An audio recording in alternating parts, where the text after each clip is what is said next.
Morning, guys. We're in Yanchep National Park, Western Australia, guys. We are here in this crystal cave. We want to go inside, guys, on this crystal cave in Yanchep National Park, Western Australia, everybody. So let's see here, guys, what's going on inside. Hello, everybody. Sorry, guys, it just cut off the live. My daughter just called me and then it cut off the live. I know people are waiting to see this cave, but it just cut off and my daughter called me. So, guys, we're here in this cave. So we're gonna go inside soon. We're here waiting for this tour guide. So it takes about 45 minutes to go to this tour. It's good. There is an old toilet there. It's pretty clean toilet. It says Crystal Cave.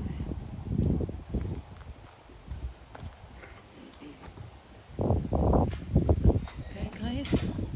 It's pretty bushy here. We need to be careful of the snake.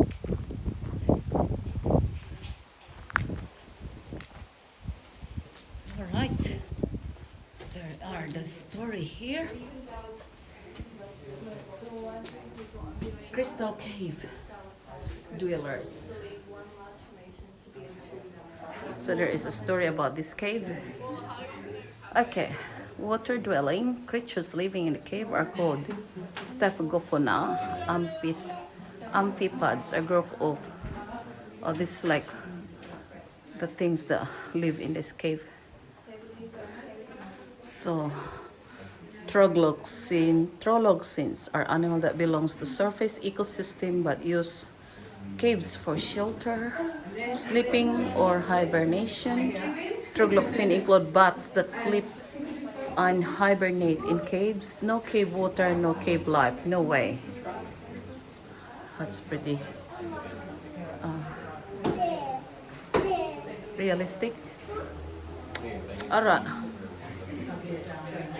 Okay, lifestyle from dark side. Lifestyle. So these are the animals inside the cave.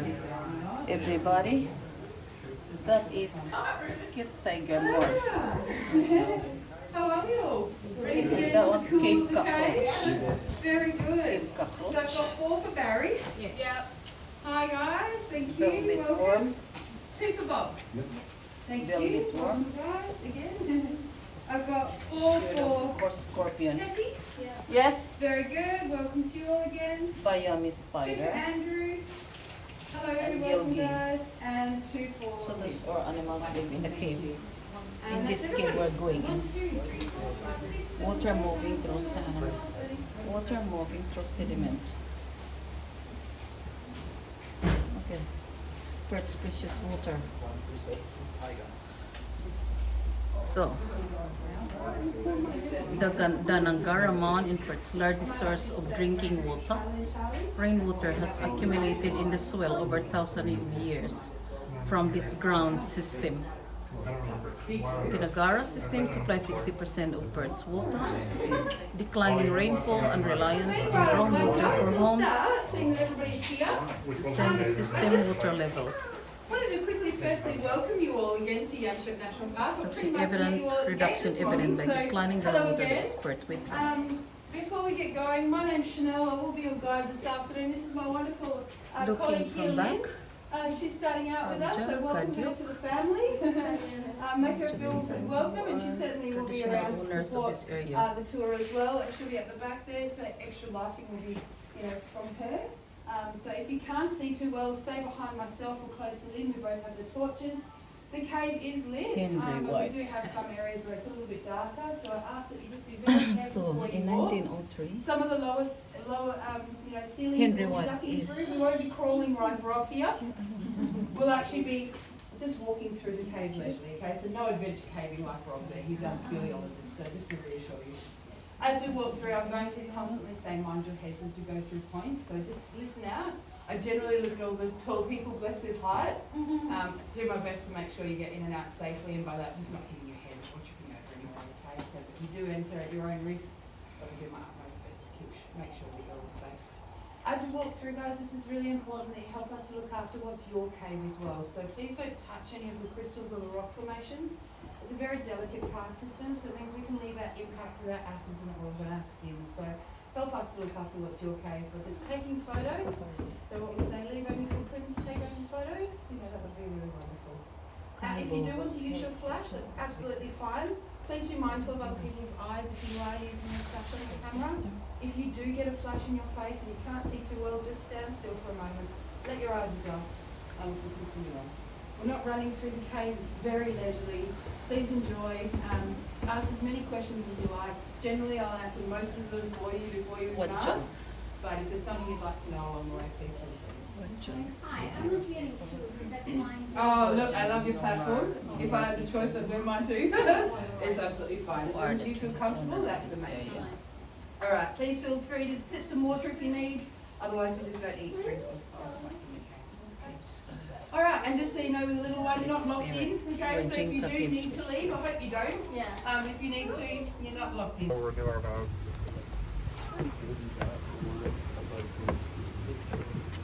Ooh, that's quite. We're in the cave, guys.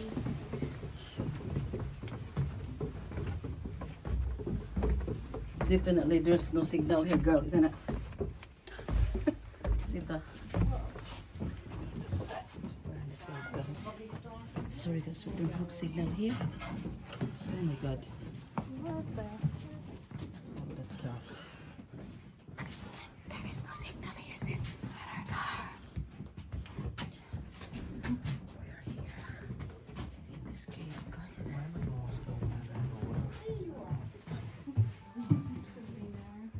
Some crystals, guys. All right, hello. What's your name? So welcome to the very first chamber. This is actually what we call the annex. We actually stand about 9 metres under the ground here, and today we're going to get to a depth of around 17 metres. So it's actually quite a shallow deposit of limestone we're inside of. Now, if you don't know what this was before it became a cave, it's actually a very, very, very old sand dune, an ancient sand dune.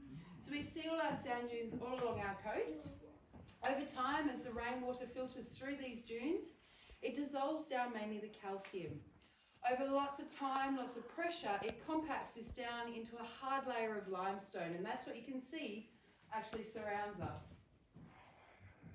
Now, it's the fresh water that runs beneath the ground. It comes from our Nangara Mound, so it actually flows all the way from the east, all the way down the scarp, down the big hill, out to the ocean, out to the west, and this body of water is what slowly starts to dissolve the softer limestone away.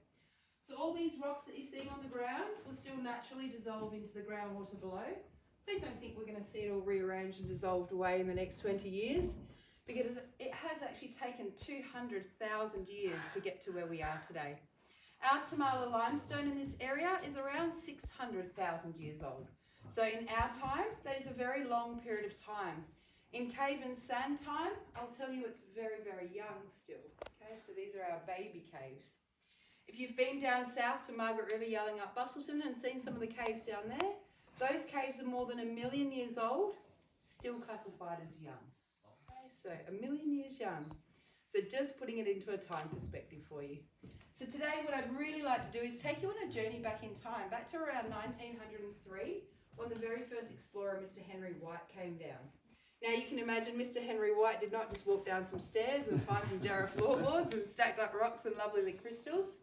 He in fact did come down where those stairs have been placed today, but through a very small opening in the ground called a crater or a doline. So he squeezed his way through with nothing but a kerosene lantern and a reel of string, so he knew where he'd been. Today I want you to forget about the bridges and the staircases, and I want you to imagine climbing over these rocks, crawling through muddy stream beds, inching your way through the cave with a little bit of light that's casting about 1 metre in front of you. Some say he was crazy. Definitely a very avid explorer. So our honorary caretaker of our caves for at least 20 years in this area as he was finding all the caves here. Now, while you're stationary, I'll get you to have a quick look up. Did you notice a couple of these open holes out in the ceiling? These are what we actually call solution pipes, and they're created by rainwater where there's been a tree root. So there's actually 7 of these solution pipes just in this first chamber. And of course, where there's been the large tree roots, that water percolates down and around. Tree roots are quite acidic, so it dissolves that limestone a lot faster. So when you get to the chain, and we're going to open that one up, but when you get to the chain, take a little stop and look up. You should see all the way out to the little shade house out there. Yeah, the shade house is actually just stopping any of the native flora and fauna coming through. And Henry actually writes that in his notes in the early stages, that when he hugged a large wall to come into this first chamber, he came to rest upon a pile of rocks and some skeletal structures, and it was the unfortunate kangaroos bounding through that came unfortunately through the holes. So we've covered that over now, so it stops any of that falling through into the cave. All right, how's everyone's eyes feeling? You a little bit more adjusted? Can you see a little bit better? Yeah. Wonderful. If you cannot hear my voice as I'm starting to make my way down, please know I'm saying mind your heads. Watch your step, okay, as we go through. What you'll see on the right-hand side is a little dried up stream bed just at the bottom of the stairs. That's where Henry pursued that passageway to get into the next chamber, not where we were walking through. Okay. See you in the Pantheon. Let's make our way down. So taking a quick stop and having a little look up, seeing all the way out through the solution pipe there. Some of the caves we actually enter through the solution pipes, and that's the photograph you've seen of Henry. Sorry, not Henry. He's kind of like Henry. Rob, our speleologist, crawling over through one there in the above ground. So some beautiful speleothems as we walk down. Just mind your heads at the start of the bridge.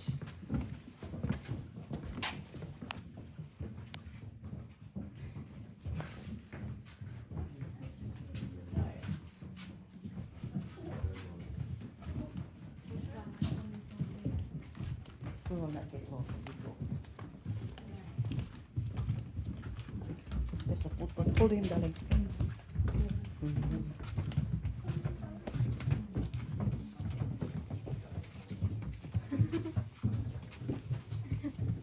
Oh, you died? There's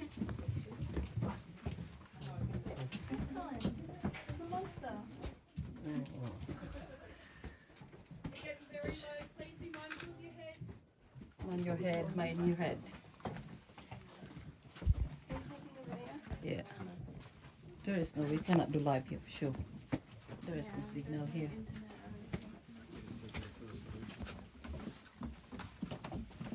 See, hold him. This already is really high step. Ooh. Okay. Oh my God.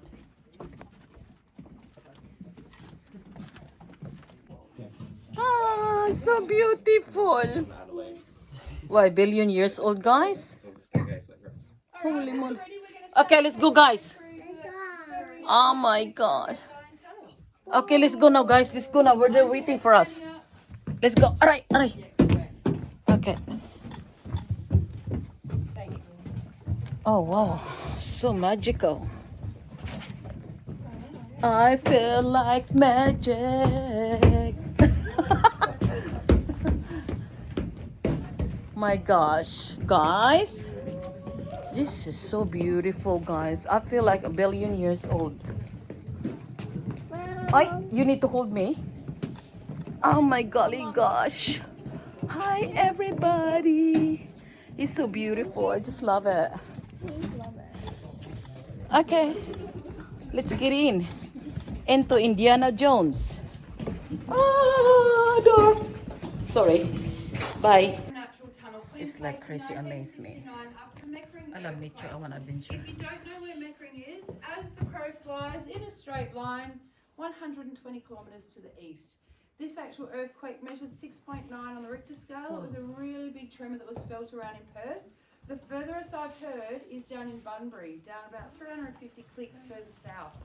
Now, would you believe we had people in the cave that morning? Would you believe they didn't feel a thing? They didn't hear anything, they didn't see anything change, they didn't feel anything. They continued to monitor the cave to see if there was any evidence of any movement, and they couldn't find anything. What we do know is that the shape of the cave naturally is formed in a dome, arc-like shape. Naturally, any of the weaker rocks have already come down into the water, leaving that nice strong structure behind. And like I said to a few of you now, these telltales, these movement monitors are here to keep us safe. Every day we check all 50 of these to make sure that these telltales are fully intact. So if there's any movement whatsoever, it's going to crack or break that glass. So it's a very simple, very effective way of monitoring it. Certainly in all the time they've been in place, not You one will be has safe moved. if you hide here. Now for the Aboriginal people, the Whadjuk and the Ewits, they lived off this land for more than 60,000 years prior to us today. They actually never came down into the deeper, darker caves. So all this tree root that you're seeing in here would be the perfect example of where those little amphipods would dwell around the roots, still oxygenated to the tree above. So basically these tree roots are all attached to the third tree just outside, pretty much almost directly above us here. The third tree back with the big branches when you stand on the outside. So of course, sorry? Where were the roots? Almost directly above us. So when we stand outside on the fence line and we look inwards, there's the third tree back with the big branches that come out to the left. This is its root mat. It's a chilled tree. So yeah, these are all its roots sitting in the actual stream bed here. And how deep do we think we are now? So we're about coming back up to about 14 metres underground Wow. here. Yeah. Wow. So these particular pieces of calcite were placed in here quite a few moons ago when it used to be a wishing well. Wow. People used to flick a coin in, make a bit of a wish. I actually just spotted a green circle yeah, I there, can so you see, can yeah. see the Yeah, coin yeah. filtering out. Yeah. We did start to understand that currency is quite dirty. It does change the water pretty Oh, rapidly. yeah, that's right, for So sure. we stopped doing that. Yeah. The hardest thing actually was keeping people out of the wishing well. Before this wall was in place, there used to be a little trip line. See this old school bell? If you step through that little trip line, you can imagine everybody jumped back pretty quickly, wasn't it? So yeah, there's a Oh, here's this remnant of the wishing old well. still sitting in there. And that's wonderful information from our head ranger that was here for about 45 years, so he's seen a lot of things go on in the cave. But these crystals were placed in here when it was the wishing well. Bit of a turtle there. Yeah. Now Henry, he would have come through this passageway here, not through what we call a squeeze on the other side. So as you come up, you'll look down, you'll see the light, the stream bed from the other side. Oh. This is certainly a really good example of how we crawl through our raw caves, and certainly how these earlier explorers moved through some pretty small spaces as well, if not smaller. Yeah. There's a piece of glass actually to that little red marker. It's got a number on it. And it's the actual telltale that we're looking at. How do you put the light? Okay, so that piece of glass is sitting between a crack light and a fissure. God, I can't So even if see there's them. any movement in that rock whatsoever, Okay. Give me a light set. You light on the face set. Josh, can you put light? Josh? It's really bright. Josh, put light. Josh, turn on the light so that we can see the video our face here. Yeah. Hi guys. We're here in the caves. Okay, guys. All right. Thank you. it does. That was good. Flash, I'm still seeing flash.